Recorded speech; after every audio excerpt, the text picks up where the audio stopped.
to you by Head Start Basketball. What are the best players in the world doing that's giving them success?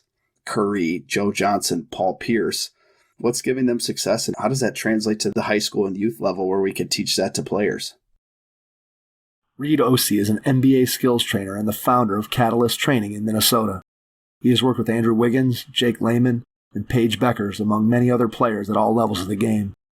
Catalyst has trained over 100 pro players, 600 college players, and numerous high school players and programs. The son of a longtime high school coach, Reid had a knee injury that cut his playing career short and led to him coaching at the college level. His career as an assistant coach began with 2 seasons at the University of Northwestern in St. Paul, Minnesota.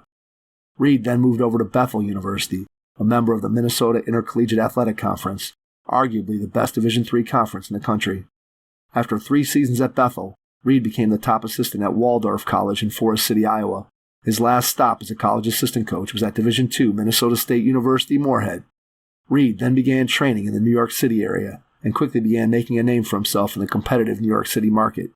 While on the East Coast, Reid directed the Hoop School, New Jersey's premier basketball training program. He is also the director of coaching for the NBA Big Man Clinic, based out of New York City. Reid eventually returned to Minnesota to start Catalyst Training. Hey Hoopheads, I wanted to take a minute to shout out our partners and friends at Dr. Dish Basketball. Their Dr. Dish shooting machines are undoubtedly the most advanced and user-friendly machines on the market. Learn more at drdishbasketball.com and follow their incredible content at Dr. Dish B-Ball on Twitter, Instagram, Facebook, and YouTube. Mention the Hoopheads podcast and save an extra $300 on the Dr. Dish Rebel, All-Star, and CT models. Visit drdishbasketball.com for details. That's a great deal, Hoopheads. Get your Dr. Dish shooting machine today. Hi, this is Tim Hoyer from 180 Coaching, and you're listening to Hoopheads Podcast. Prepare like the pros with the all-new Fast Draw and Fast Scout. Fast Draw has been the #1 play diagramming software for coaches for years. You'll quickly see why Fast Model Sports has the most compelling and intuitive basketball software out there. For a limited time, Fast Model is offering Hoopheads listeners 15% off Fast Draw and Fast Scout. Just use the code HHP15 at checkout to grab your discount, and you'll be on your way to more efficient game prep and improved communication with your team. Fast Model also has new coaching content every week on its blog, plus play and drill diagrams on its play bank. Check out the links in the show notes for more. Fast Model Sports is the best in basketball. Grab a notebook as you listen to this episode with Reid Ouse, NBA skills trainer and founder of Catalyst Training. Hello and welcome to the Hoopheads Podcast. It's Mike Klinzing here with my co-host Jason Sunkel tonight. Now we are pleased to welcome to the podcast NBA skills coach Reid Ouse. Reid, welcome to the Hoopheads Pod. Hey, thanks for having me, guys. Absolutely excited to have you on. Looking forward to diving into all the things that you've been able to do throughout your basketball life. Let's start by going back in time to when you were a kid. Tell me a little bit about some of your first experiences with the game of basketball. Well, I got introduced really early when my dad decided that he was going to take an assistant coaching position on the local high school team, and then a year later took over the varsity program. And so I think I was in 3rd grade, and I quickly became his manager.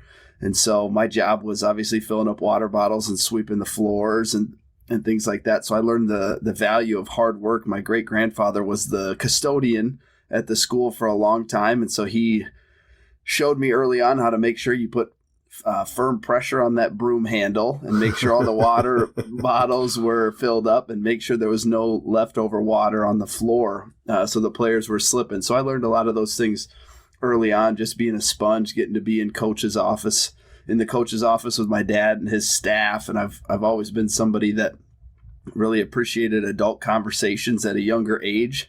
And I got introduced in 3rd grade, and that really kicked off this journey for me.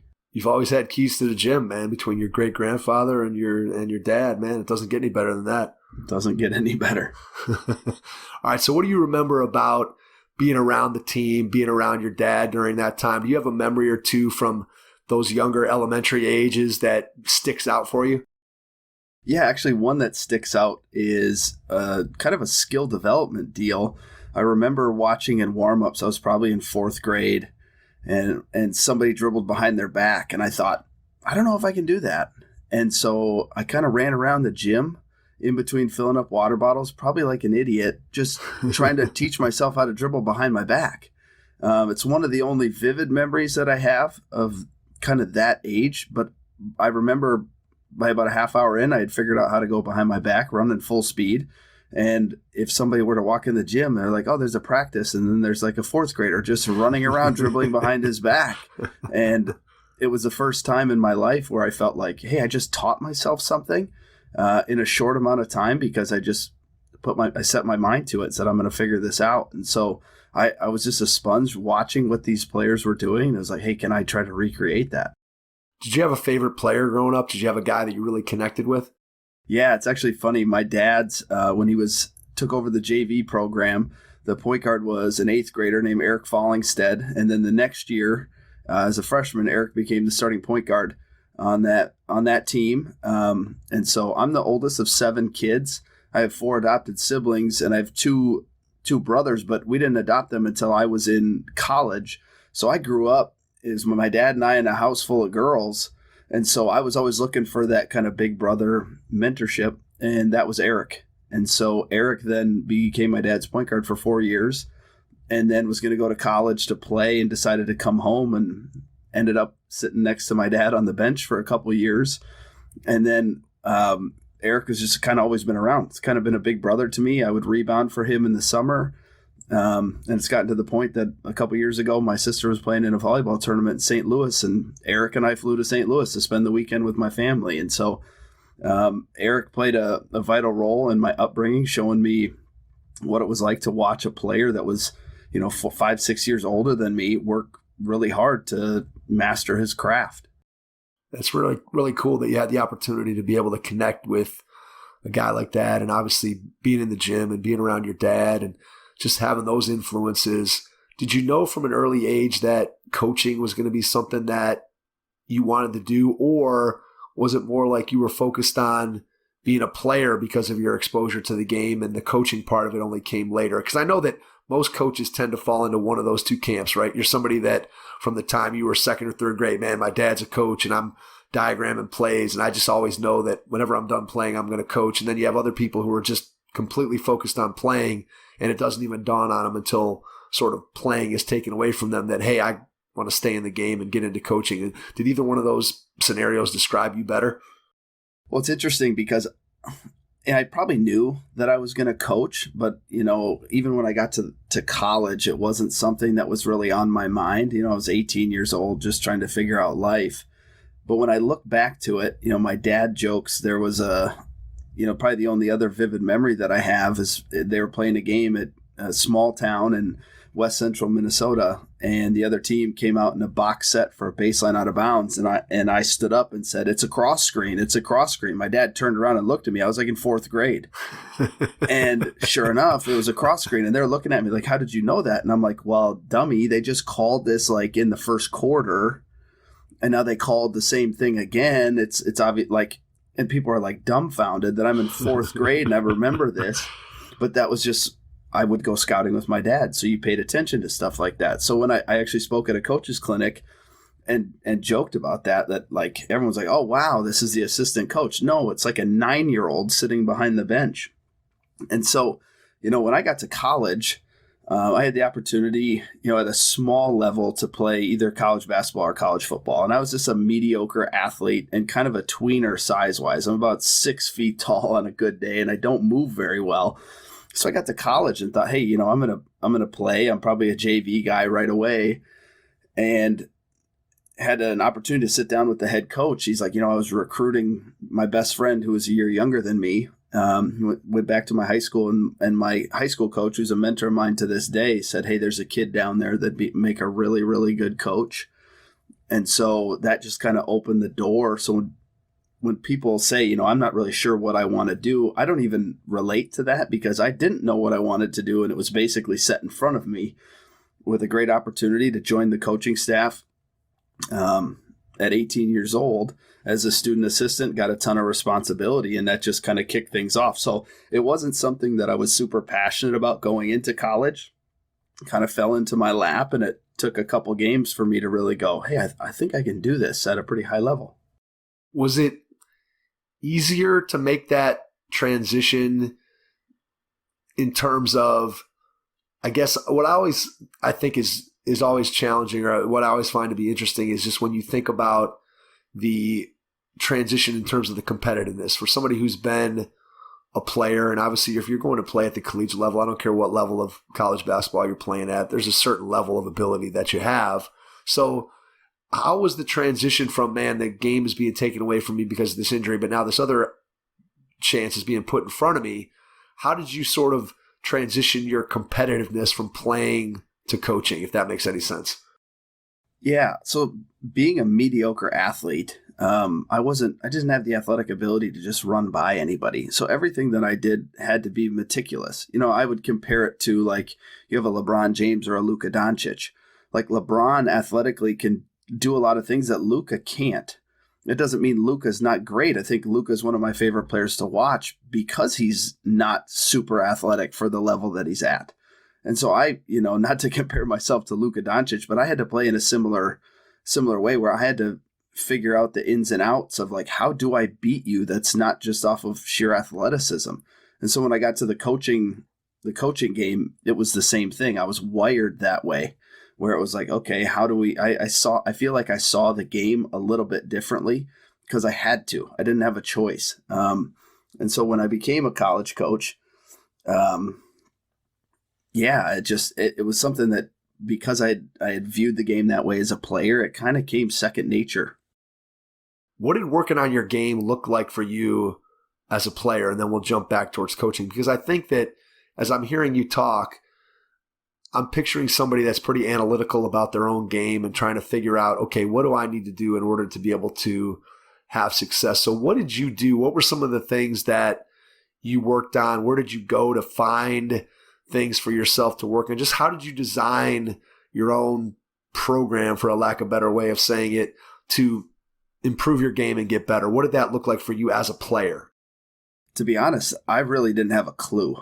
But I don't know if I said this earlier, I grew up on a farm, and I watched my dad and my grandpa, both my grandfathers, just work extremely hard, and there was no excuses. It was like, I'd watch my dad, like, if you're going to go spray the crops, and the only time it's not going to be windy today is at 5 a.m., you get up and spray the crops at 5 a.m. and nobody complains. And so that was just ingrained in me. And I carried that over onto the basketball court, onto the football field. I really didn't have any idea what I was doing, but I worked really, really hard. And so I think when you work really hard, some things kind of fall into place. And so I had a couple good buddies that we were gym rats. We got in the gym. One of them was a gym rat. The other one, we kind of drugged to the gym. But we just worked really hard. And so it got to the point where I became a really good passer. And we'll joke, because I'll be in workouts now and I'm throwing behind the back passes like 40 feet on the money. People are like, how did you do this? I said, well, when I was in high school and we rebounded for somebody, it wasn't about just rebounding. I was competing. Like, I'm not going to let the ball hit the floor, and I'm not going to make a bad pass. He's going to give me a target, and if that thing's 3 inches to the left, that's not a bad pass in game, but for me, that's a bad pass. And so I was just constantly competing in whatever I was doing. We'd play one-on-one from the wing, and we'd play to like 7 points by ones and twos, and we'd be like bloodied by the time we got done. And then we go to the next spot. So there really wasn't like an analytical approach to it. It was more so like, we just got to get in here. We got to be tough, because defensively we were, top 2 or 3 in the state in points per in points given up.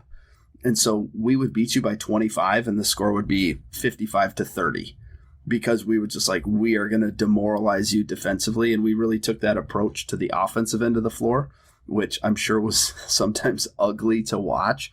But for us, that was just how we were wired to play. We got defensive stops, and we just wanted to make you quit offensively. And so we took that into our offseason approach, where we just worked really, really hard, which is definitely the hard work piece is super important.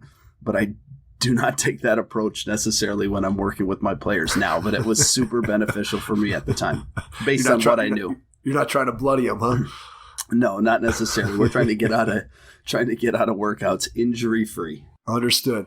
Was your dad still coaching you at high school? Okay. Yeah. So he was. So I actually, I transferred schools before my sophomore year, was at a small town Minnesota. I grew up in a town of 490 people.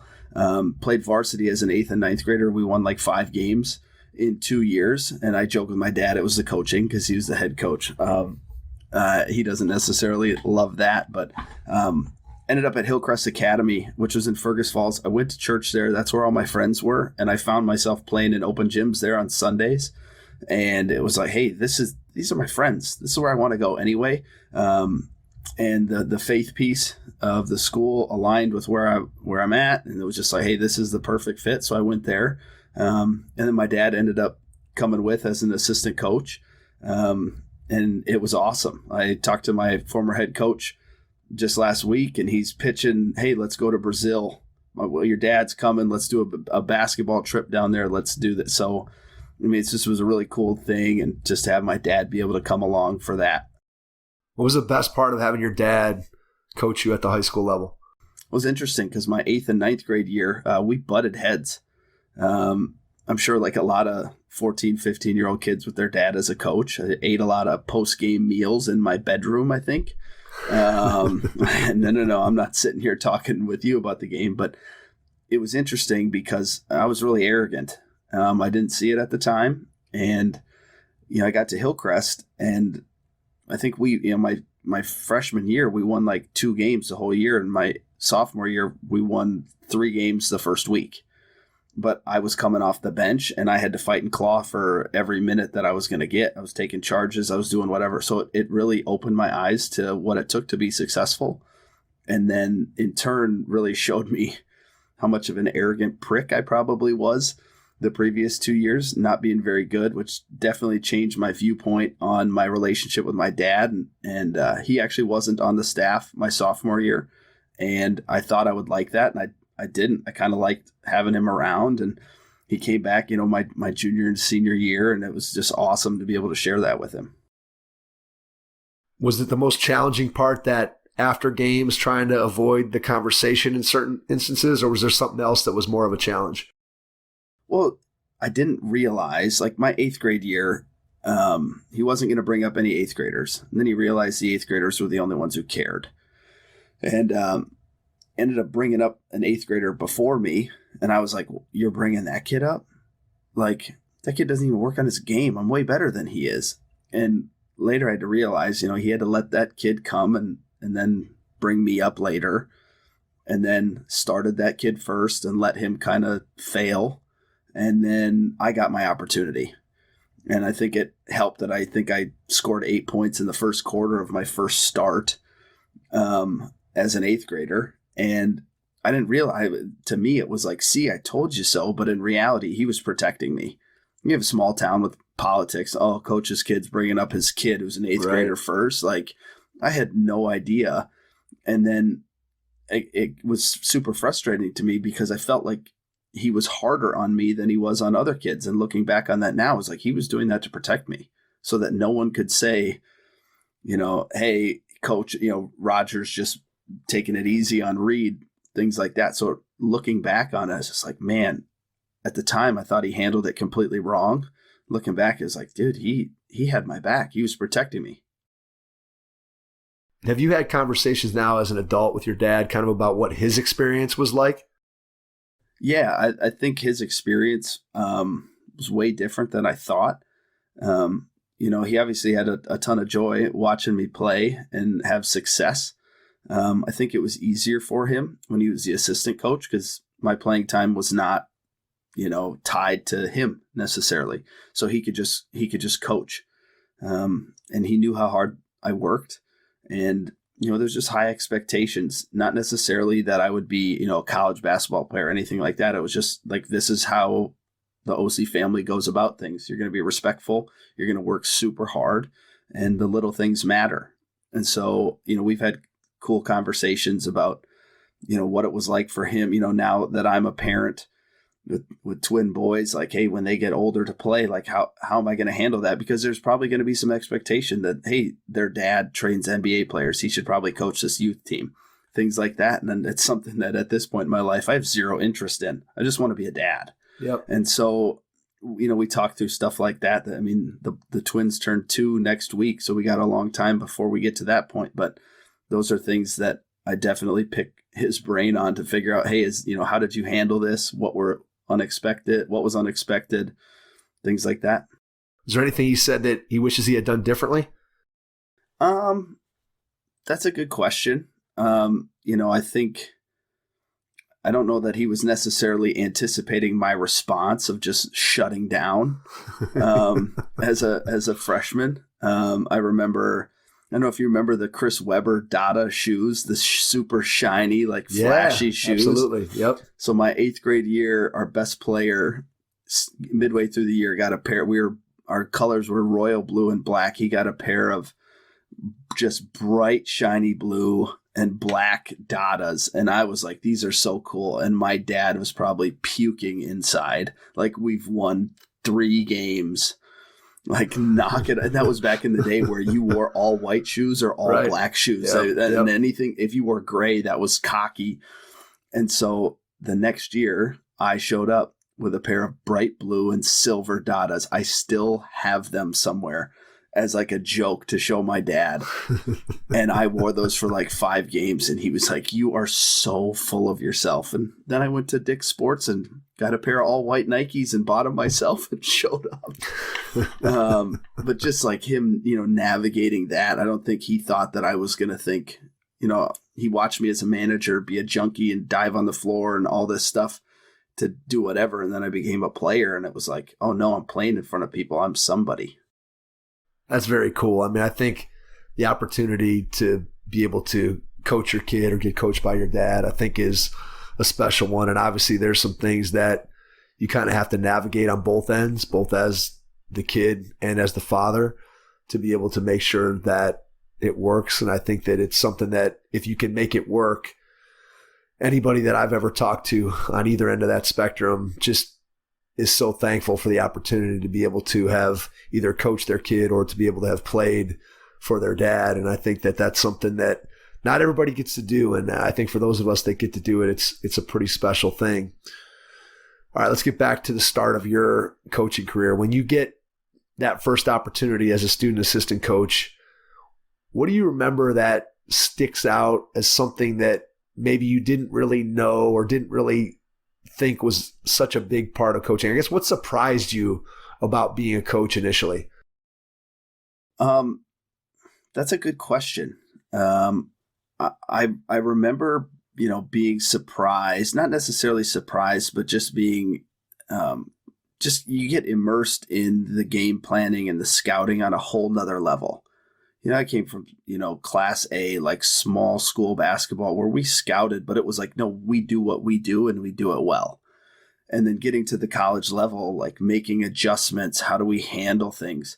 That was something that I was really intrigued by. And I wondered, is this something that I can be good at? And you just start to watch the game a little bit differently. You're not playing quarters anymore. You're playing halves. And just you're adjusting to different amount of timeouts and players that actually understand stuff. I feel like at the high school level, there was a handful of us on my team that knew what was going on, but you had to just dumb everything down in timeouts to actually get to the college level and be able to make adjustments and then actually expect the players to go and execute those adjustments. I was just like, wow, we can do so much. This is crazy. Was there ever a thought of, after you started coaching, that maybe at some point you wanted to coach high school? Obviously, that was what your dad had done for many, many years. Or did you know sort of right from the start, because of what you just described, that you were going to stay with college coaching? I loved the college game just because it was much faster paced. The adjustments that I felt like you were able to make, I think it just made a bigger impact on the game.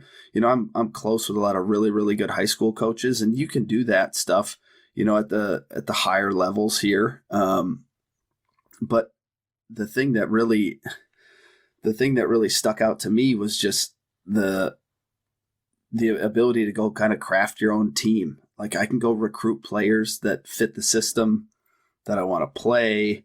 I can do this at a full-time level. I don't have to go get my teaching license and try to teach or do something else. And so it was really appeasing. Like if I'm all in on something, I'm all in. And so the idea of getting to be all in as a college coach was something that was just exciting from the jump. So you spent 2 years there at University of Northwestern in St. Paul, and then you get an opportunity to go over to Bethel University. Talk a little bit about how that came to pass and why you felt like that was a good opportunity to make a next move in your career. Yeah, Northwestern was a great opportunity. They're obviously at the Division III level, but they've made, I think they went to the Sweet 16 a couple years ago and in the national tournament, and Tim Groves does a phenomenal job, but I was his first student assistant. So it was, they were really like unsure how to use me. And I think looking back on it, we've kind of joked about it. Like you had an 18-year-old kid who's a full-time college student who's willing to work like 100 hours a week for free. And I was like willing to do the grunge work, just like I was willing to do whatever I had to. And I actually sat down working Wisconsin Badger basketball camp with Howard Moore. And Howard was on the staff there, and I was asking him a bunch of questions. And I'm like, what should I get my degree in? What should I get my master's degree in? And he joked. He said, you need to get a degree in picking your nose. And I said, what does that mean? He's like, Reid, you just need a degree.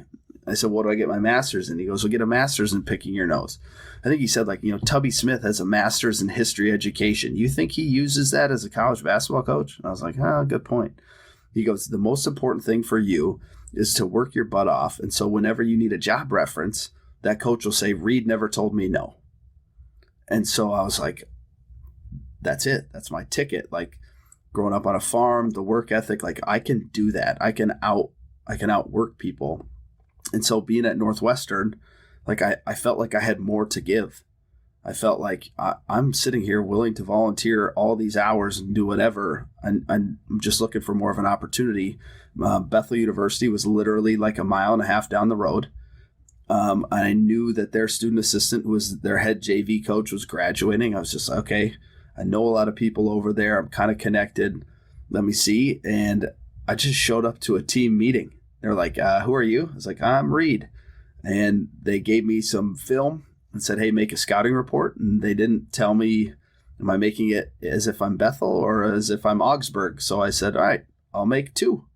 And I made 2, and they were like, what? I'm like, dude, this is all I know, man. And they gave me an office, and I was there for 3 years and worked my butt off. It was 3 really difficult years, but it was 3 of the most impactful years of my life. I had a ton of responsibility. One year I was running the offense on the JV. I got to recruit. I got to do a whole bunch of stuff. It's just a great experience. I'm glad that I made the jump.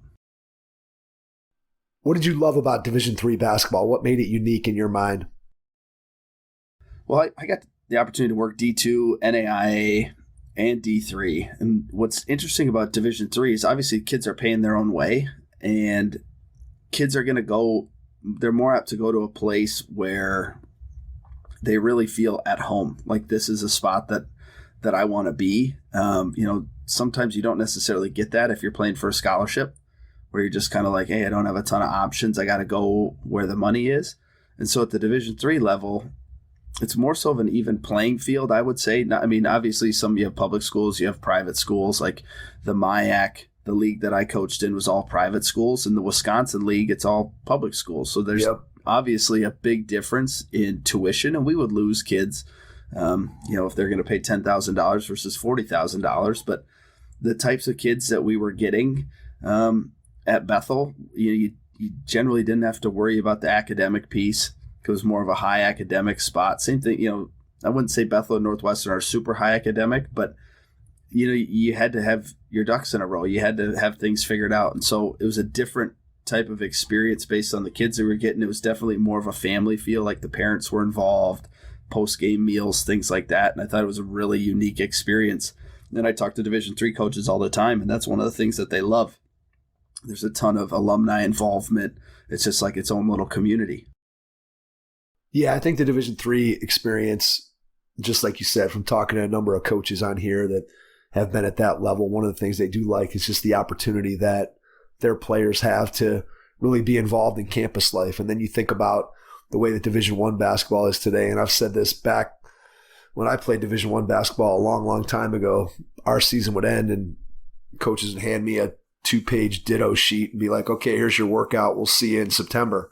And now you're talking about guys are on campus for 50 weeks out of the year, and you're doing all the 4-man workouts in the summer and skill development, all these things. And there's obviously a lot of positive to that, but there's also, it's all consuming. I don't think a lot of people out there really understand. You have so many high school parents and players and things, and everybody has that sort of Division I mentality of it's got to be Division I or bust. And I think a lot of times people aren't necessarily, they don't really know for sure what they're getting into before they get into it. And I think Division III definitely is a level that we've tried to really promote here on the podcast, just that people don't understand how good the basketball is. And then again, what type of experience you can have and finding the right fit at the right school, I think is so important. I'm sure that's something that you saw all the time as a coach at the college level. After your 3 years at Bethel, you get a chance to go to Waldorf in Iowa. Talk a little bit about that. Yeah, Waldorf was a great experience. I was there for a year. Nigel Jenkins is still the head coach down there. They just had a huge upset win heading into their conference tournament, I believe, the other day. It was a really unique spot because Forrest City, Iowa is 4,500 people. At the NAI level, the basketball is pretty good. And you're more apt to get kids kind of from all over the country. NAI schools are generally in smaller communities. And so if you look at like up here, you have a Waldorf or Jamestown, Valley City, 2 schools in North Dakota. I think the stats are like 80% of students are involved in an extracurricular, because you're not going to have a ton of students that are like, I'm just going to go live in Forrest City, Iowa for the next 4 years. There's nothing really appealing to the community. It's more of like the sports world. And so, coming from a Northwestern or Bethel, 2 private schools that are, predominantly white schools. I went to Forrest City and I was one of like 3 white guys in the entire program.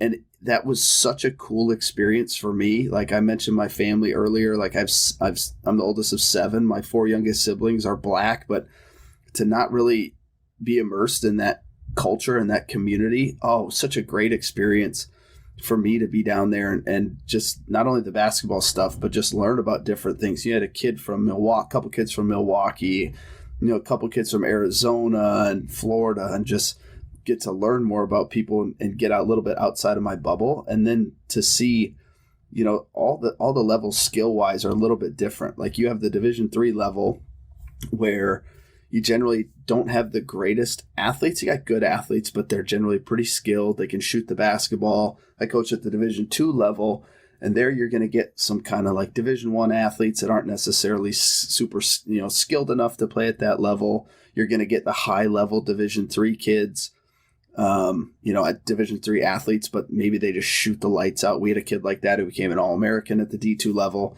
but at the NAI level, it was a mixture. Like you'd have a couple local kids that were more like Division III players. We had a couple dudes that are like, you are a Division I athlete. You can hit your head on the rim. And that's kind of like when I try to explain it to people, it's like, what's the NAI level like?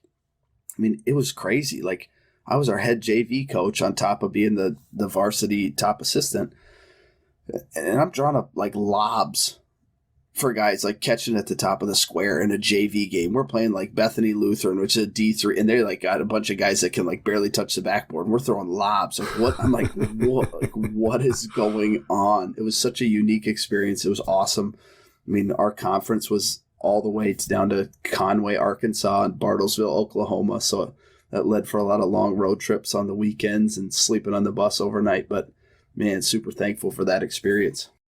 Absolutely. I mean, I think it speaks to the fact that when you go to these different levels, that you get a unique experience in each place that you're with. And obviously each coaching staff, you take things that you learn from them, you incorporate that into what you're doing as a coach. And I think that's what makes those opportunities at the different levels so special when it comes to developing yourself as a coach, is just you get a chance to work with all different levels of players. You get a chance to work with coaches that have different philosophies and different ways of looking at things. And then obviously as you go through those experiences, you're picking up things that you like from all those different coaches that eventually you're going to incorporate into who you become as a coach. Talk a little bit about Minnesota State. You go to the Division II level after leaving Waldorf. Tell us a little bit about that. Yeah, no, to just touch on your point real quickly about, I got the opportunity to work for 4 head coaches in 7 years. And just kind of in my coaching journey, like I got to pick out a lot of really cool things from all 4 of those coaches. One of the things too that my dad taught me at a young age was it's not always about learning what to do. It's learning like what not to do or what you wouldn't do. Right. And so I got an opportunity, like I took that to heart, and I got the chance to work for 4 vastly different personalities in head coaches. I got to work for 4 different types of recruiters, and I had different responsibilities under all those coaches. And so that was super beneficial for me. And especially those first 3 stops really led to a unique experience at Minnesota State Moorhead. It was 45 minutes from where I grew up, and they had been just kind of a dumpster fire of a program for a lot of my childhood. And Chad Walthall had been the coach there for probably 5 or 6 years. He had been the associate head coach at Iowa, and they had done some things in the, administration to really get to funnel money back into men's and women's basketball. And that year we won our first conference title in like 32 years. And just a really unique experience. I got a chance to, have a lot of hands-on with the offense. We had a ton of set plays. I got to call set plays and just really be involved that way. I couldn't have asked for a better situation as a 24-year-old getting that opportunity to, win a conference championship and build a team that way. It was a ton of fun. At any point during this phase of your career, did you think that the individual training piece of it and what you're doing now, was that something that you were thinking about, or was that something that was completely not on your radar? And then just tell me a little bit about the transition. How'd you end up going towards this player development side of things? So I probably would have told you that it was something that I hadn't thought about, but my dad actually was like, no, you did talk about that every once in a while. The reason I talked about that was I was single at the time, or I was dating my now wife, but she was in Virginia and New York City. And so it was like, oh, hey, she calls me. It's 9:00. Hey, I'm going to bed. I'm like, great. I'm going to be in the office for 4 more hours. Like I really had no accountability that way to like go home. I'm living in my buddy's grandparents' basement. And I knew deep down that like, man, I love this so much. I think there's a chance I might be a terrible husband someday. And that was something that was stuck in my mind because it was like, I'm very motivated. If I'm all in, I'm all in. And so at the end of that season, my family was actually moving to Columbus, Ohio, where they're at now. And my wife had a job working in reality TV in New York City. And there's not necessarily a market for that in Fargo, Moorhead, North Dakota, Minnesota. And so I had to make a choice. Like, what am I going to do? And I took a risk. Everybody told me, like, dude, what are you doing? Once you get out, there's no way that you can get back in. Went out there. I was a finalist at a Division III school. Would have made me like the 4th youngest head coach in the country. I made the final 2, and I didn't get it. And it's actually funny because I interviewed on campus. They didn't even call me. They sent me an email saying, we appreciate, your interest in the program, but we're going to hire a different men's or women's soccer coach. Like they didn't even edit the denial letter. Holy cow. Yeah. I still won't drop the AD's name or the school, but I still have that. But that was, it turned out to be like a really cool thing for me because it kind of pissed me off. Like, no, now I'm going to make it. And so I continued to apply for college coaching jobs. I was living at my in-laws, and they're probably like, who is our daughter marrying? Like, it's the guy who sends emails. Yeah, this dude is a bum. And so I started going to the park. I just started playing. I'd send emails to gyms and coaches, and I'd just go to the park and I'd play.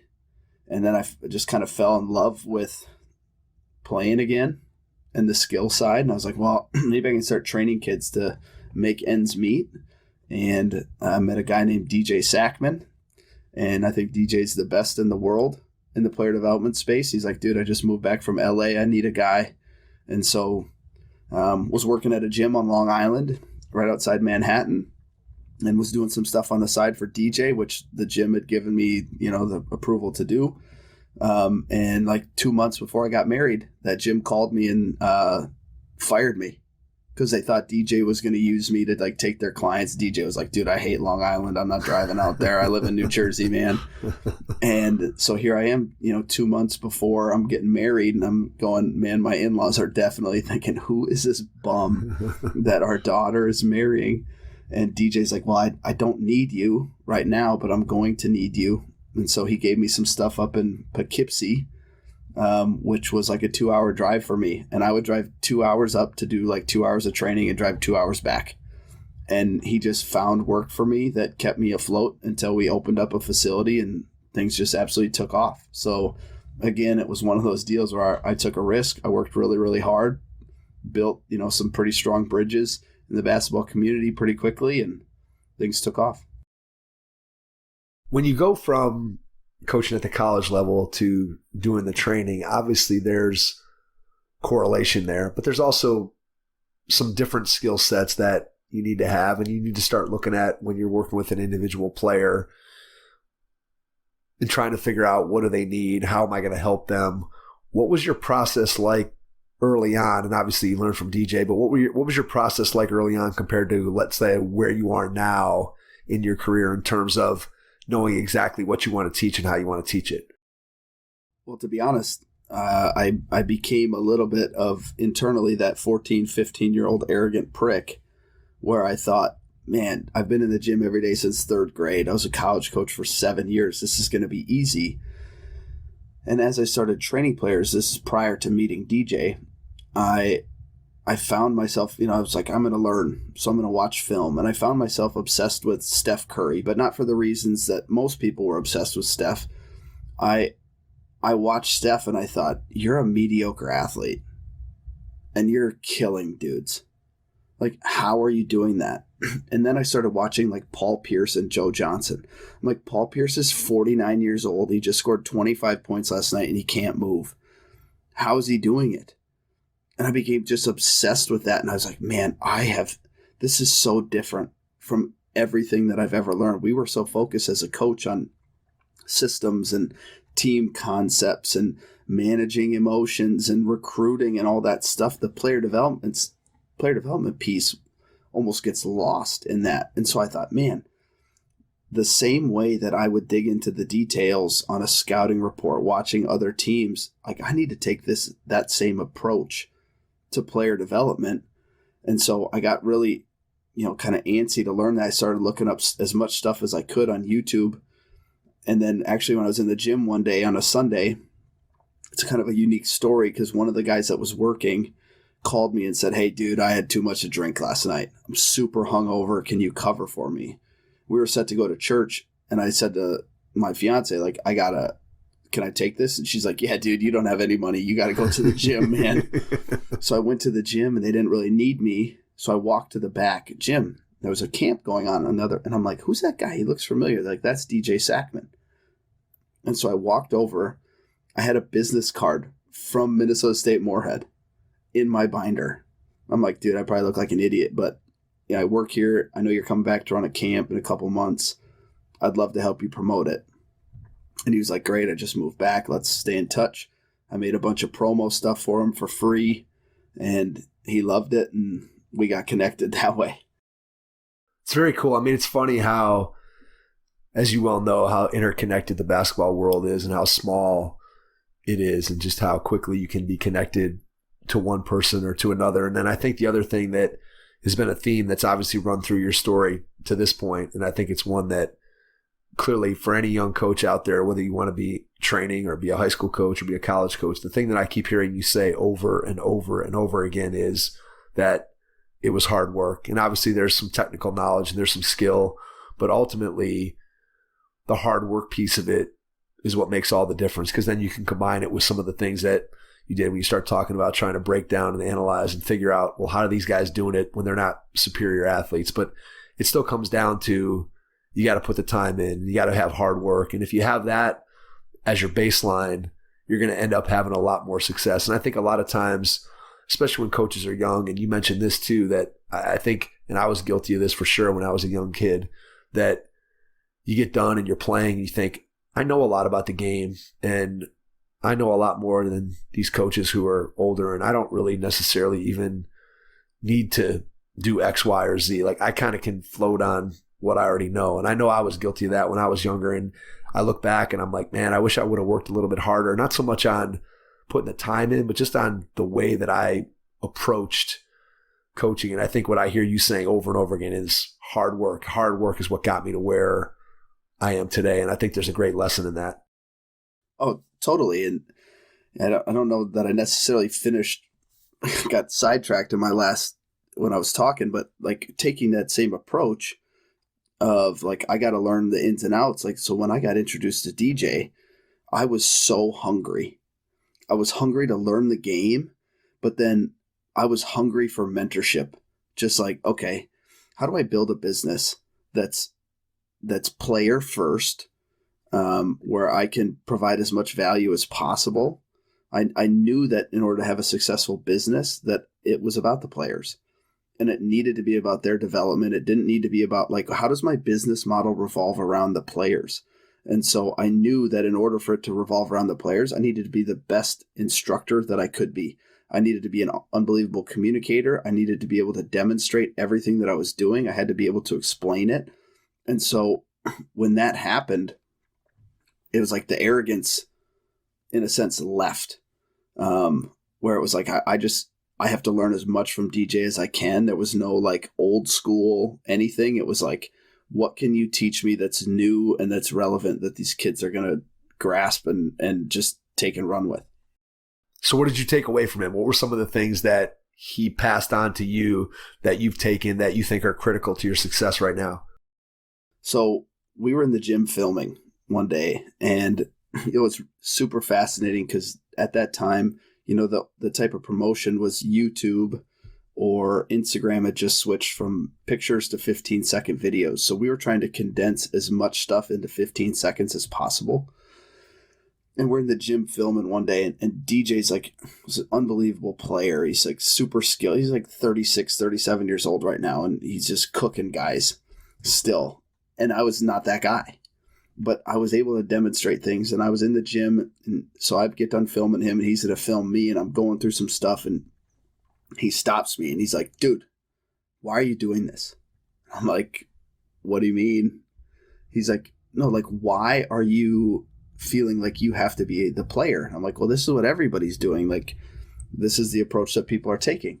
He's like, Reid, did you play at a high level? I'm like, no. He's like, so the moment that you make yourself out to be the player, you now just threw yourself in the same category as myself or Tyler Ralph or Jordan Lawley or all these great players that are now training. And then the moment someone says, hey, Reid, where did you play? And you say, I didn't, you just lose all your credibility. I was like, whoa. He said, Reid, you're a college basketball coach for 7 years. The industry is like, it's not as saturated as it is now. It's fairly new. And he's like, there's not a lot of people that have your background as a coach. Stop trying to be the player, be the coach. That was such an eye-opening experience for me because it really showed me like, no, I just need to be me. I don't need to try to be DJ or any of these other guys. It really just changed my approach to teaching and basically what I was putting out there as my brand. So let's go back to trying to figure out Steph, Paul Pierce, Joe Johnson. When you look at those guys, and it's funny that you bring up Steph, obviously what he's done in the game is absolutely incredible. But I remember back, so we live here in Cleveland, Jason and I, so clearly during the Warriors-Cavs finals, we became less of a fan of Steph Curry during that era than I was prior to that. But I remember seeing him play live here in Cleveland, probably in maybe 2013. And coming away from that game, and I remember I called my dad after the game, and I'm like, I think I found my new favorite player.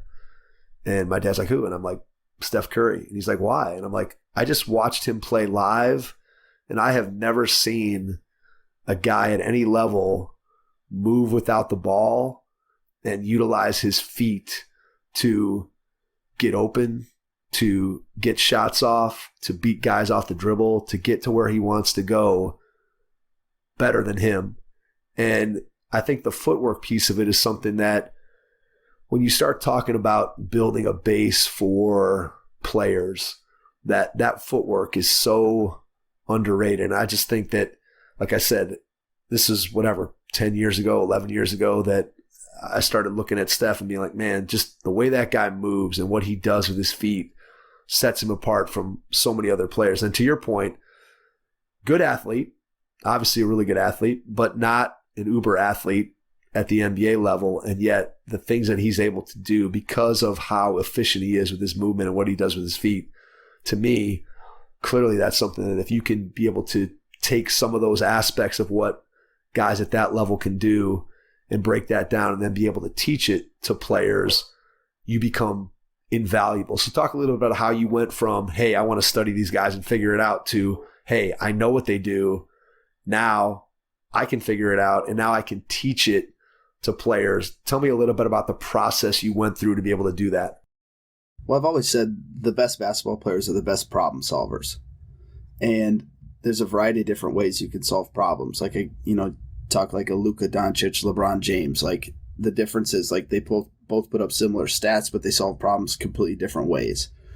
And so when I started thinking about, like, how do we solve problems? And then you start approaching the footwork aspect of, okay, if I have multiple options, I'm almost impossible to guard. It now becomes decision making.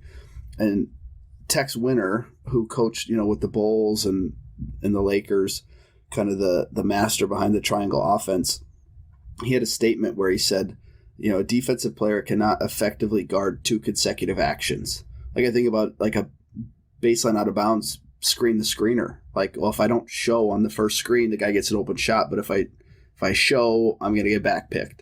So I can't, by myself, I can't guard both of those actions. And I took that approach to skill development, where it's like, hey, if I can put these players in a situation or put them in a position where they have multiple options, where if they can drive, if they can shoot it, or they can cross over, like playing off of the bounce, that, man, that'd be really valuable for these players. And really that became the foundation. It was like, okay, if I'm being guarded and I have a little bit of space, it's like keeping space versus claiming space. Like, if I have space, I have options. So how do I get myself in an athletic stance, like splitting my feet while keeping my space? Because if I step forward and I go into that space, I can't shoot it anymore. I can't cross over. I can only drive or maybe pass. So you put players in a position where they have multiple options, and then realizing that if you do it correctly, the defense can't guard consecutive actions, meaning, like, if I get to my drop stance, like a split stance, ball's in my right hand with my right foot forward, if I keep my space and that defender steps back, I can either cross over or I can step in and shoot it.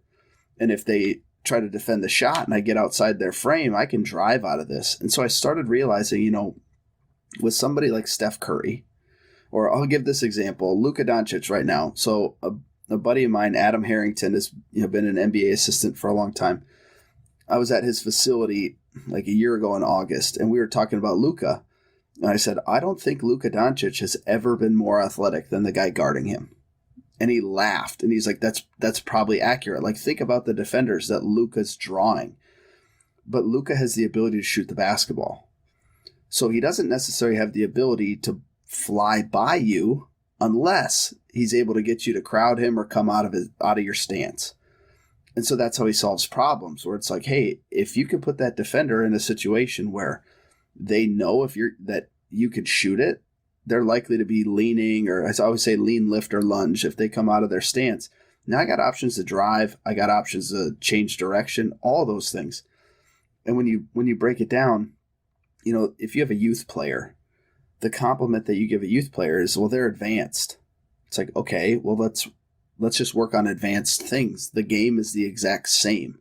The problem is we just don't try to incorporate some of that footwork stuff, the foundational footwork at an early age. And if we can start doing that early, we can start developing good habits rather than getting them to the high school level and spending all this time breaking bad habits.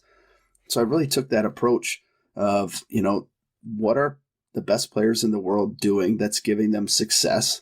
The Curry, Joe Johnson, Paul Pierce, what's giving them success, and how does that translate to the high school and youth level where we could teach that to players?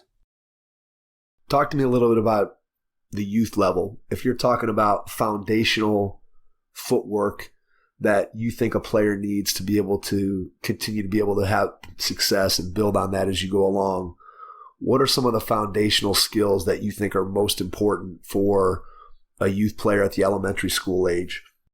Well, I think there's two things. The most important, in my opinion, is your timing, your dribble step timing. So if I have the basketball in my right hand and I'm walking, jogging, or sprinting, the ball's going to bounce with my left foot, or about the same time as my left foot. So I'll dribble with my left foot, I'll step with my right foot, I'll dribble with my left. That's our dribble step timing. And the best players generally have the best timing. And so if their timing gets off, they have the ability to get their timing back. And so I've used this example. So I work with Paige Bueckers from UConn. And it was the summer before her freshman year at UConn. And we went through a specific, this kind of skill stacking, like 4 or 5 things. And if you were to, it was like between the legs, 2 dribbles, stop, go behind your back, reset your feet, drop cross, and then get to an inside hand floater. And if you were to take every single one of those skills individually, Paige has them mastered. She can do all of those things individually, but she was struggling timing them up kind of together. And it was her dribble step timing was getting off, which forced her to stutter her feet. And so once that timing was off, it like derailed the entire thing. So it wasn't a lack of skill, it was just a lack of timing. And I use that example all the time, because I think that that's applicable at all levels. If you can get your timing, you have the ability to unlock just about any skill that you want. But as soon as that timing gets off, you're in trouble. So it was like, hey, can we master this dribble step timing? I'll work with youth kids and we'll start them on the sideline. Say, hey, I want you to dribble with your right hand all the way to the other side, going half speed. Dribble with your left foot, step with your right, dribble with your left foot. And they're looking at me like I'm dumb, like it's easy. And 95% of the kids can't do it because they start thinking about it. I'm like, you guys are running like stiff-legged, like this is brutal. And so it's like, this is one of those things that's never taught. So if we can start to develop that timing at a young level, you have the ability to get to so many other things. And then the last aspect of it is just foot control. So Micah Lancaster had a quote a long time ago. It was like, a good habit is a bad habit when it's your only habit. And I thought about that. I'm like, okay, so if I could stop, if I'm right-handed and I stop left-right, like that's a great habit. I can stop in 2 steps. That's super efficient. But if I'm going to the left and I can only stop left-right, now I'm going to go right, left, right. Now that takes me 3 steps to stop, which isn't necessarily wrong, but it's not as efficient. And that situation might require me to stop in 2 steps, not 3. And so I started thinking about that at the youth level. Like, we want to put players in a situation where they have multiple habits, left, right, left, be able to jump stop, all of those things so that they can have control of their feet, so that they have control for whatever the game requires or whatever the situation requires. So it's like with youth kids, if we can give them specifics and say, I need you to stop left, right, avoid the jump stop. Okay. If we can time things up, do all those things, I think that is crucial to their development. And then you start to see success because you're eliminating some of the failure or a lot of the failure that's associated with just poor timing. So as soon as you get that timing mastered, now you're able to get to different footwork options, things like that. And now they're more apt to work through some things because they're seeing success quicker.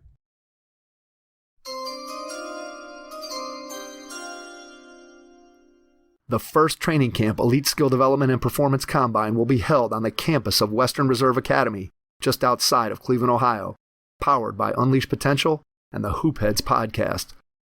The camp is designed for boys rising to grades 6 through 9 and will take place June 29th through July 1st, 2023. An emphasis on improving individual skills in the context of a team environment will be the hallmark of the training camp.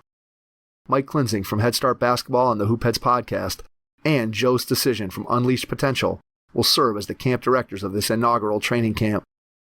Campers can expect 3 days of hard work, intense skill instruction, and learning how to be a great teammate on and off the court at the training camp. Players will participate in 10 elite skill development sessions led by some of the best coaches from across the country. Visit headstartbasketball.com to get registered.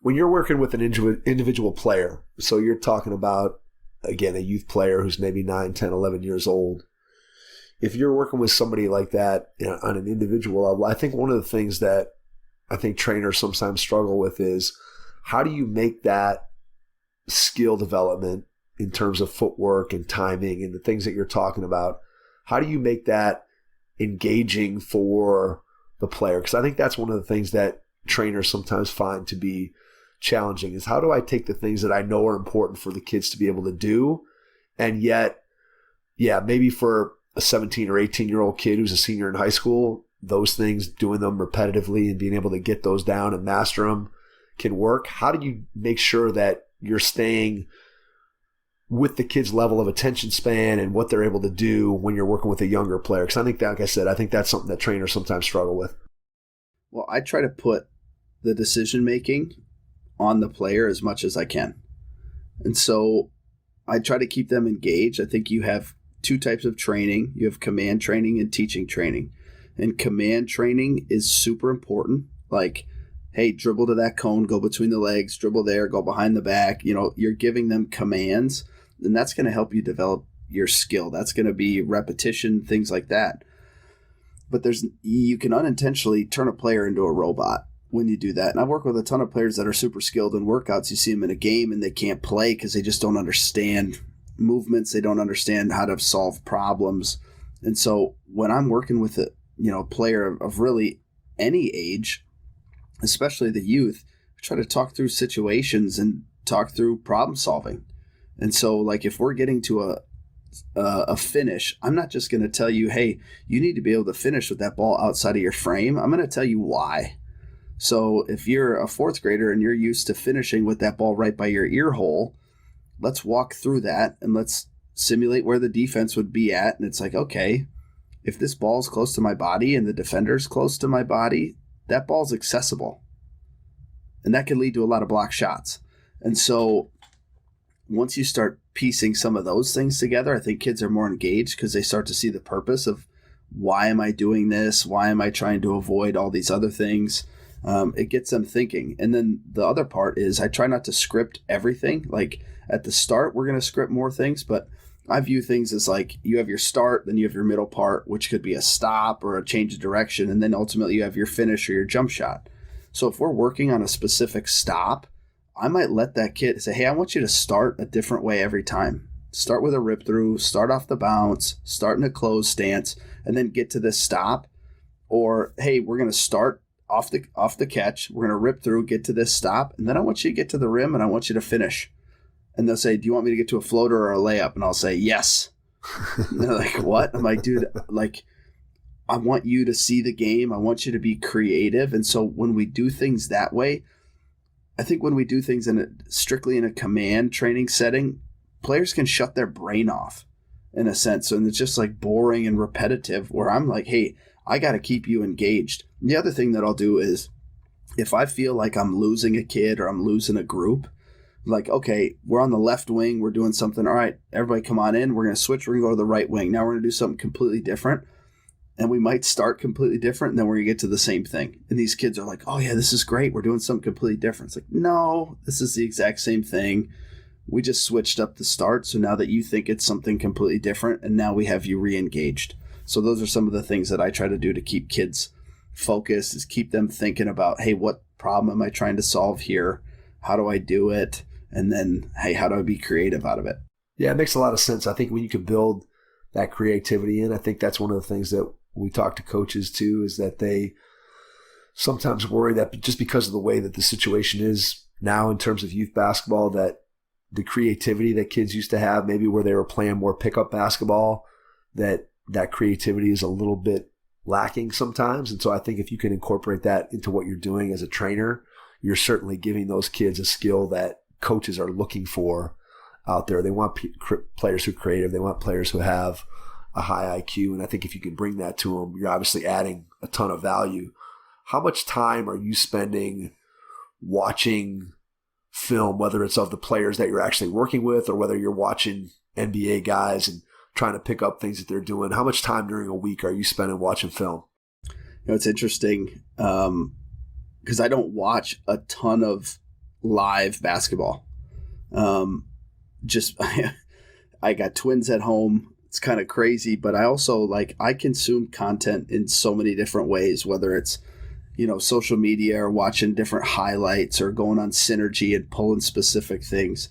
It really goes back for me, what's the foundation? I think I compare it to building a house.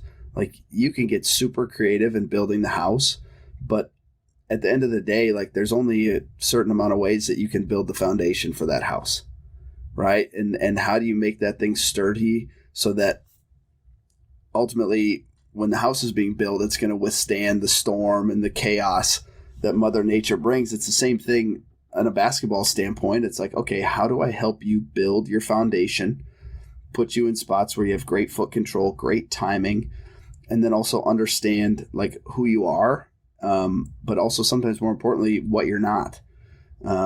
It'd be really silly for me to expect a 5'9" point guard to be able to solve problems the same way a 6'8" athletic wing would. And so I could have both of those players in a group, but we have to differentiate, between the two, that, hey, this dude might be able to jump and finish, and you might have to jump early and get a little creative with when you release the ball or things like that. So I'm constantly looking for different ways to improve on that and different ideas to give players. But when it comes down to it, it's the foundation is the foundation. And we can continue to work on different aspects of things outside of the foundation, but really it's going to come back to do you have control of your feet? And then it's also the IQ piece. Do you understand how to make reads? Do you understand how to flow and play within the offense and not take 47 dribbles? Very true. Very true. Skills in isolation are not always valuable, right? You have to be able to have them in context and understand, okay, I have this skill in my bag, but how do I use it? When do I use it? And that ability to read things, I think, is something that is really important. And I'm sure that you do a lot of that when you're working in group settings where you're putting kids more in situations where they have to utilize the skills that you're teaching them. Totally. We try to, when I'm focusing on certain skills, try to break it down. I posted something on Twitter the other day about AZ FUD at UConn. This is a great movement if you need more space, or if you're toeing the three-point line and you need to get behind the three-point line. And someone in the comments was like, well, how do you know without a defender? It's hey, ding dong. We're walking through this in a 1-on-0 setting, right? You break that down. You get them to understand their balance, the footwork, the timing. And then we try to put them in a situation where it's competitive, where they have to utilize the skill that we were just working on. And so, for example, I was looking through some footage today, we were focusing on getting to a quick stop, a left-right stop, and to create separation and then exchanging behind our back. So we would maybe play one-on-one where the defender is on the offensive player's hip, so they're at a big-time disadvantage, but the offensive player cannot get to a shot until they get exchanged behind their back. So what that's going to do is that's going to give the defender time to react and get in front, but it also gives the offensive player the ability to make a decision hey, when am I going to get to my exchange? And then once I get out of that defender's in a recovery stance, how do we play? And so that would be just an example of some of the skill stuff that we do that would allow players the opportunity to kind of get a feel for it as they're playing. Yeah, that's, I think, a really good way of approaching it. And the more you can put those skills in context and give kids an opportunity to utilize that. And again, as you said, putting constraints on it in terms of how you align the defense or what the situation is allows kids that opportunity to be able to put those skills into use and eventually hopefully be able to utilize them and understand and recognize during a game what exactly is happening. Let's shift gears and talk a little bit about your business, the business side of what you do, because obviously as a coach at the college level, you're not necessarily thinking about running a basketball business. So talk a little bit about what it was like for you kind of building a business around your basketball training. What did that look like for you? What were some of the parts of it that you enjoyed, and maybe what were some of the parts of it that you were like, that part wasn't quite as much fun? Well, I'll just start with the not fun part. Okay. For me, that was the financial piece. I was a college coach. I think I made like $50,000 in 7 years. Right? Like, so I'm not making any money, and I didn't care. I was just like, I just got to work really, really hard until I get that, that first like full-time college job. And so like I'm living in my buddy's grandparents' basement. Like I'm paying them like $125 a month. It's funny. I got married and they sent me like 6 checks that were uncashed. They were like, hey, congrats on getting married. Here's your wedding present. And I wasn't even checking my bank account. Right? Like I didn't care. I had enough. I was wearing sweats that the school gave me. I didn't care at all about the financial piece. And so then switching over to the business side, I was so focused on like providing value and getting these kids better and building my reputation that way that it was like, oh yeah, this is my job. I got to make money doing this. And so that was super interesting and uncomfortable for me. It was not, money wasn't something that my family talked about. We were farmers, right? You just like work really hard, and it's like some years it's good, some years it's not. And so that was the interesting piece for me, but I loved the relationship piece that I got to get with the players. That was one of the things that I knew I was going to miss being a college coach is, the bus rides or guys ducking their head into the office and talking them hoops or talking life, that mentorship piece. So I really liked the fact that I got to be in front of more kids. It wasn't like the same 12 to 15 guys for the entire year. So I really liked that. And then the other part was I'm very self-motivated. Like a lot of the stuff that I've done, whether it's web design or social media or video editing, like I'm all self-taught. And so I really loved that piece of not having anybody look over my shoulder telling me what to do. Because I loved it. I was, like I said, if I'm in, I'm in. And so I just had that mindset of like, I can grind it out instead of being a really bad husband and being in the office. I can go kiss my wife goodnight and then walk downstairs to my office and do that. Yeah. I think the opportunity to be able to do those things as a self-taught person, there's a lot of satisfaction in that. I know with the podcast, Jason and I can attest to this, that when we started, we had no idea what we were doing, and we weren't doing interviews at first. It was just him and I sitting at his mom and dad's kitchen table and recording. And then we're like, okay, maybe we got to figure this thing out. We had a couple interviews that we did on site. And then all of a sudden we're like, well, we better figure out how to do remote interviews. And we better figure out how to get this thing sound a little bit better. And as you learn and you go through the process, then you sort of get that satisfaction of, hey, I figured this out and I'm the person that is doing it. And then I think the next challenge, which I'm sure is one you've run into, is as you become sort of that one-man shop, there's a limit to how much you can grow until you start to be able to delegate and grow. And I know you have a number of people that are working for you. So talk a little bit about going from being, hey, I'm a one-man shop, to now suddenly I'm working and I'm having some other people work underneath me and doing some things for me and picking that up. Because I think as a business owner, that's sometimes a challenging leap to take, is you tend to be a control freak and want to know and do things. And especially when you're self-taught, you're like, hey, I can do this, but you kind of got to let some other people take over some aspect of it if you want to grow. So talk a little bit about maybe that stage in your business. Yeah, it was interesting because I'm not good at delegating. I've gotten quite a bit better at it. But, I'd have business mentors that are like, hey, like your website, like, give that over to somebody else. I'm like, dude, this is my baby.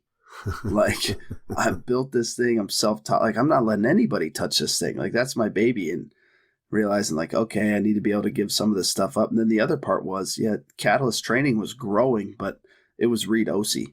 And so I knew that I was, basically capped out. I had people calling that wanted me to come run camps and things like that. And I felt like I couldn't leave the Twin Cities because I had clients here. and I felt like I owed them my time. I needed to be here. And so I was really hesitant, like, how am I going to grow? I know I need to grow. But I also, like, when we were running the hoop school in New Jersey, we launched a membership program, and we got like 70 kids in it right away, and it was really good. But we realized that how we priced it is it was kind of cheaper than after school programs for some of those kids. And so we had really good players, and then we had really bad players. And it got to the point where the really good players were like, hey, we love these workouts, but we got some ding-dongs running around over here that don't want to be here, and they don't even play basketball. Right. And so I was like, man, how do we grow this the right way? And so I had a couple guys that worked out with me that I had trained for a couple years that were interested. And so it was really important to me from a terminology standpoint, just from a flow, that they used the same terminology. They taught the same, I wanted them to make it their own, but if a kid was going to work out with me and then they were going to work out with one of my other guys, I wanted that to be somewhat of a seamless transition. And so I started bringing those guys around more, having them so the kids got comfortable, and then I'd have them teach while I was there. And then it gave me the opportunity to really, step out of my comfort zone and do the same thing that DJ did for me, which was, mentor them and say, hey, that was great what you said there, but it took a minute and a half and you got to get it done in 45 seconds. Otherwise, you're going to lose these kids. Right. And so it got to the point where, we work with programs in the fall, high school programs. I think we had 29 this last fall, and we have 5 programs on a Wednesday. Well, I can't be in 5 different gyms. So I got to the point where I was like, hey, we have other guys coming, and I've built a reputation that if Reid sends somebody, they're good.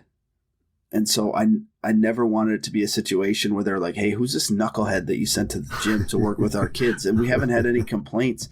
And so that's one of the things that I learned. Maybe I grew too slow, but I was super hesitant after that experience in New Jersey. Like, I was leaving money on the table in the short term because I knew long term the most important thing was building up a reputation, and that reputation was going to be sustained by guys that knew what they were doing. And so I was really patient, and I'm glad that I did it that way.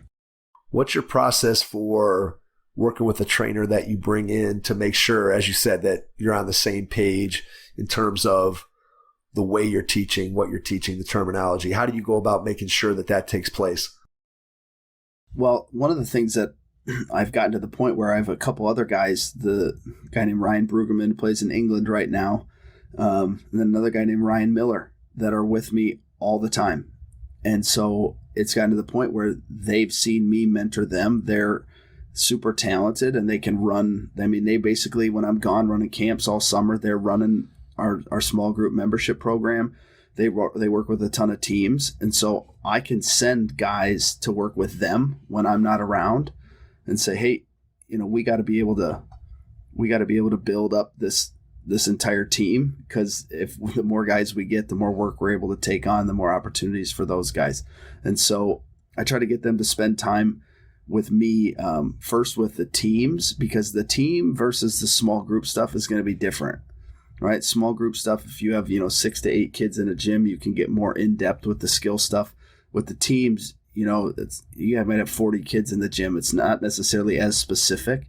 So getting coaches in that situation, seeing how we handle big groups, but then getting a grasp for some of the footwork stuff, they start to build their foundation of knowledge, and then ultimately getting them into small groups, seeing how we do things, and then having them teach some stuff that they're comfortable with. I try to, pick a couple things. Hey, what are you most comfortable teaching?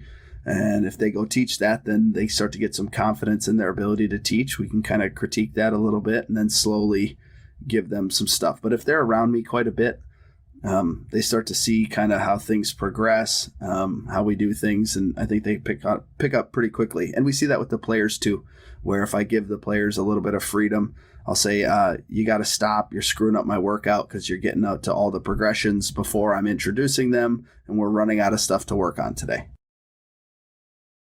Tell me a little bit about how you mind shift in terms of when you're working with a really high level player, you're working with somebody in the NBA, you're working with somebody like Paige, you're working with a 4th grader. How do you shift your mindset in terms of just the skill level of those players obviously you're giving everything that you have to both sets of people, whether you're working with a fourth grade player who's there for the first time or whether you're working with a player who plays at a really high level.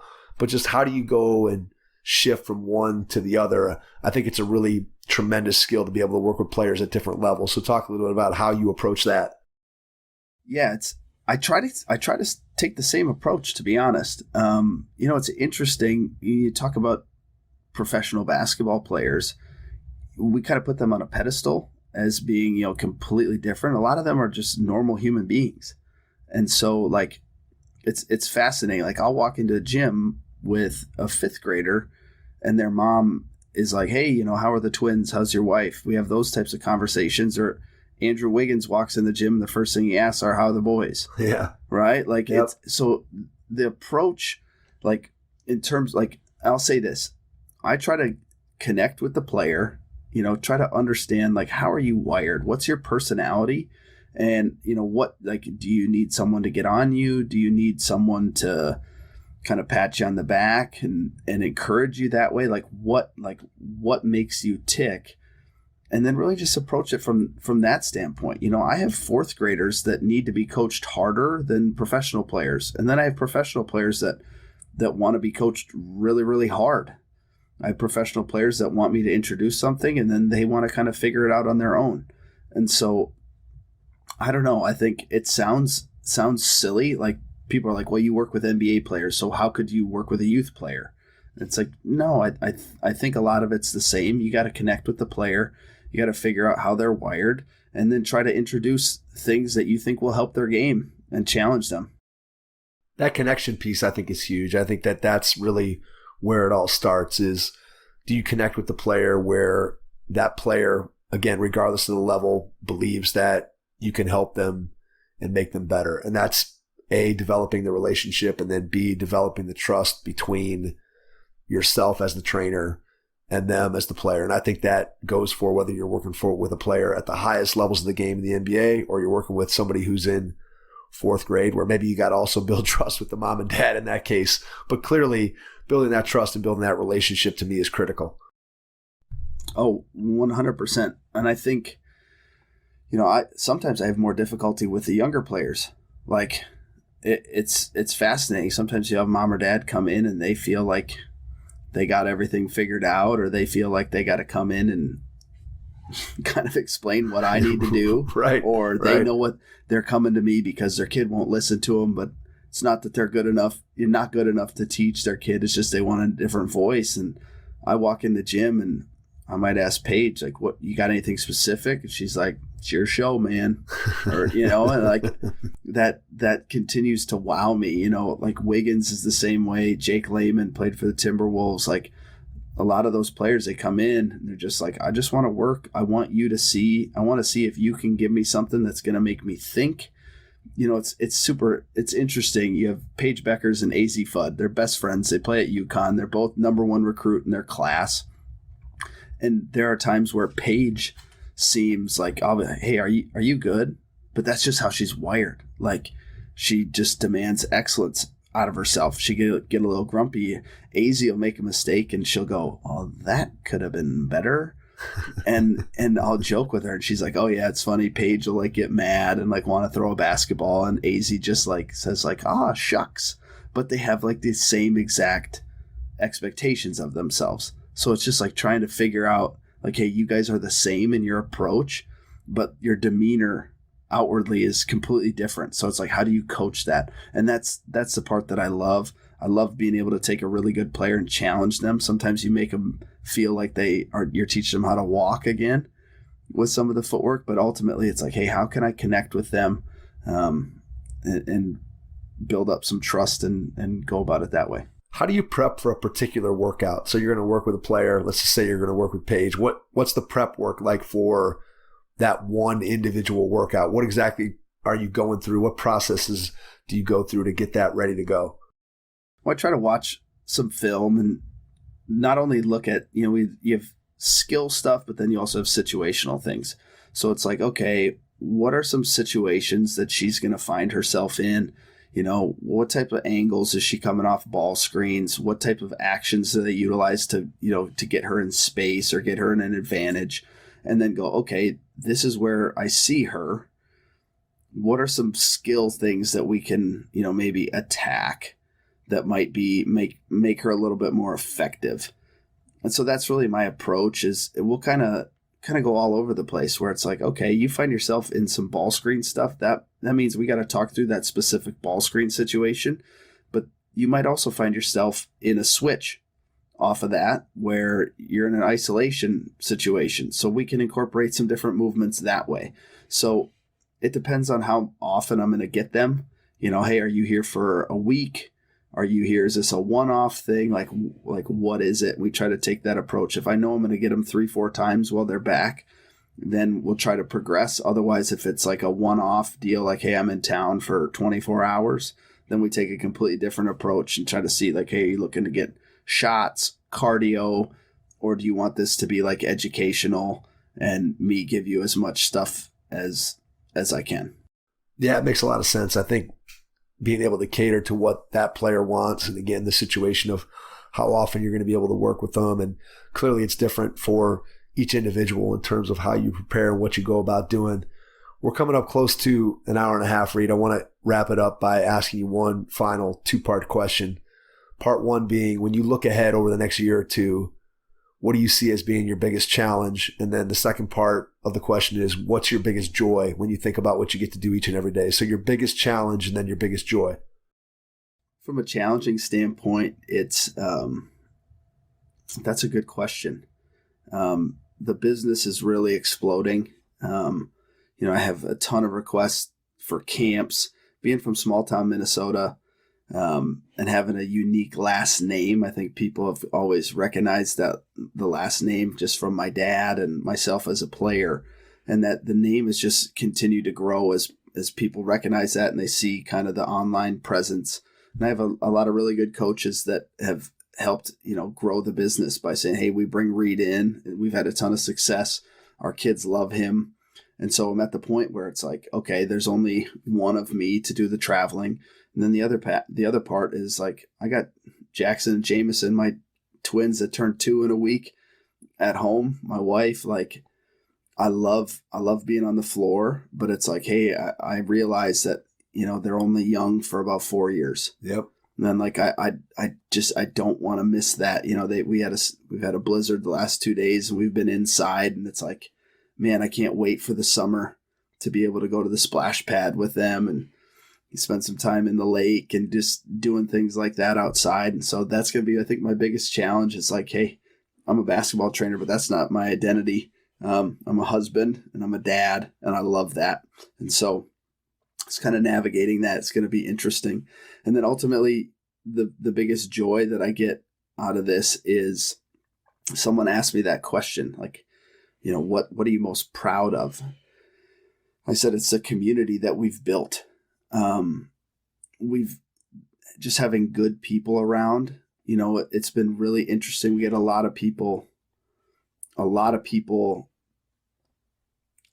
it's, I don't know how to say it. We had a lot of people that just want to be a part of this, that when we get kids in the gym that are kind of knuckleheads, they kind of phase themselves out. Like they don't fit. And that's been super interesting to watch that kind of develop over the last 4 or 5 years, because, it was one of my concerns. Like we talked about the New Jersey situation, like what happens if we get knuckleheads in here, and we got such a great community of kids and parents that just like, they want to be, I'm getting pictures sent to me by moms of like Maxwell Woods and Grayson Ullman, 2 competing schools they work out all summer. And it's like a picture of them guarding each other. And it's like, they're taking pictures after the game. It's like, they didn't know each other before they came to the gym with me. And it's like being able to build that community and, have parents show up when we had the twins and they're in the NICU and we show up and there's just like gifts on at the front door for the boys. Like that sense of community. I mean, I know that I'm going to be invited to weddings and things like that in the coming years. I'm really proud of what I've built, what my wife has kind of helped build, and then just the team of people that I have around me. It's awesome. Really good stuff. And I think that all the detail that you've gone into tonight, and just you can tell the passion that you have for what you do, and that's really what it's all about. When you bring that hard work, which has been a theme that you've talked about throughout the night, I think all that combination of the hard work that you put in and the attention to detail, that's obviously what has made you successful. Before we get out, I want to give you a chance to share how people can connect with you, find out more about what you're doing. You can share social media, website, email, whatever you feel comfortable with. And then after you do that, I'll jump back in and wrap things up. Yeah, so my website is basketballcatalyst.com. We just launched a coaches education platform on there that's super cool. We have over 300 videos. Just got a lot of really unique stuff up there, from drill work to individual skills. We have off-season workout programs for people. It's just kind of an all-inclusive deal. We wanted to put that all together, so we're really excited about that. That's on basketballcatalyst.com. And then on social media, my Twitter is Reid Ouse. It's REIDOUSE.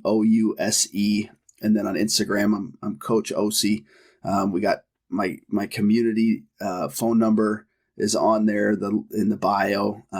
That's me that responds. So it's not somebody else. So if you have questions, it's a great opportunity to connect with me and kind of join that community where we send out free content every once in a while. Just allows me to stay connected to coaches and kind of build relationships that way. Awesome. Can't thank you enough, Reid, for jumping on tonight and joining us. And to everyone out there, thanks for listening, and we will catch you on our next episode. Thanks. Your first impression is everything when applying for a new coaching job. A professional coaching portfolio is the tool that highlights your coaching achievements and philosophies, and most of all, helps separate you and your abilities from the other applicants. The Coaching Portfolio Guide is an instructional, membership-based website that helps you develop a personalized portfolio. Each section of the Portfolio Guide provides detailed instructions on how to organize your portfolio in a professional manner. The guide also provides sample documents for each section of your portfolio that you can copy, modify, and add to your personal portfolio. As a Hoopheads Pod listener, you can get your Coaching Portfolio Guide for just $25. Visit coachingportfolioguide.com/hoopheads to learn more. Thanks for listening to the Hoopheads podcast, presented by Head Start Basketball.